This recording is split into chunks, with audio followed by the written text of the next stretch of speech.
Well, that's good to hear. Yeah. Right? Yeah, don't worry. You don't Just have to tell worry. me twice. Yeah, Right. you moved to Maine, right, to get it all nice Right. and environmental. Life, right? You Daryl can and have his your other brother, brown Daryl. snow now. Oh, that was Vermont. Sorry. Anyway. I thought it was Maine. Was I that? don't know. No, Vermont. I'm talking about Daryl and his other brother. Daryl. It's a different place.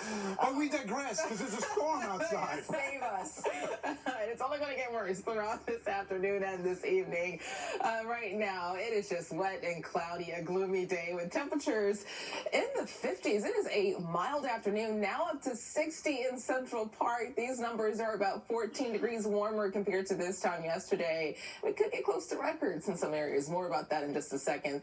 Southeast winds near 8 miles per hour in Central Park. A quick temperature check, the 50s and the 60s, 59 in Bridgeport and 61 degrees in Poughkeepsie. The forecast for a high of 65. That's well above the average of 46, but look at the record, 66 set in 2021. Rainfall for the month, the deficit is running close to an inch, but this does not include the rain that has fallen so far today, so we are making up that December rainfall deficit. Around the tri-state, totals approaching an inch. That's the case in Islip, Montauk, Bridgeport, getting really close for you. Over half an inch or near half an inch in White Plains and 3/4 of an inch in Caldwell. We could end up with 1.5 to 3 inches on average, and spots near Long Island and Connecticut closer to 3 to 4 inches of rain. This is why things just keep falling, and we even have downpours across most of the tri-state, really coming down throughout the boroughs. For Nassau County, that lull in the rain continues, but that's going to end very soon because of the moisture that's approaching your area. And now a few sprinkles popping up for central and western Suffolk County, but steadier rain continues for the east end. For this afternoon, since things are very mild and we have above average temperatures, that could support an isolated to scattered severe storm. There's a marginal risk level 1 out of 5 for spots along and east of the I-95 corridor. That marginal risk includes the boroughs, and a slight risk level 2 out of 5 for Nassau, Suffolk, Monmouth, and Ocean County. Damaging winds, that's the main threat, as well as downpours. Sustained winds out of the south up to 20 to 21 miles per hour closer to the coast.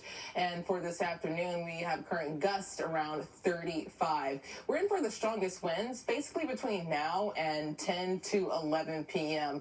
We will have sustained winds around 25 to 35 miles per hour, gusting up to 50 to 60. The strongest winds near the coast and for spots east near Long Island, and this is where there are wind alerts in effect, a wind advisory, and for Nassau and Suffolk County, a high wind warning. So watch out for some minor tree damage, power outages, and this could be an issue for some of those holiday decorations that are outside. Make sure those are secure. You're running out of time to do that. Moisture surging in around an area of low pressure and a cold front. Timing this all out for this afternoon and this evening, we're in for periods of steady soaking rainfall. Even a squall line could form over the next hour or so, moving east throughout the city, all the way towards the east end, closer to 4 to 6 p.m. Soaking rain continues early this evening, and around the same time, some of this rain could change over to snow for the higher elevations in the Catskills and the Poconos. Tonight, clearing out and really cooling down. Temperatures tomorrow fall to the 30s, but today, the 60s, gusty, wet, just a really ugly day tonight. We get down to 36, skies clear. Tomorrow, we drop to 38, sunny to partly cloudy. That 38 is going to feel more like the lower 30s once you add in gusty conditions. But Friday, the feel improves because it's not going to be as windy. And this weekend, 40 on Saturday, Sunday, mostly cloudy with a chance for a late shower. All right. Thanks so much, Brittany. Coming up on Eyewitness News at noon, Elton John just released brand new music and a new documentary as well. But what is the Rocket Man focused on now? Well, he sat down with GMA.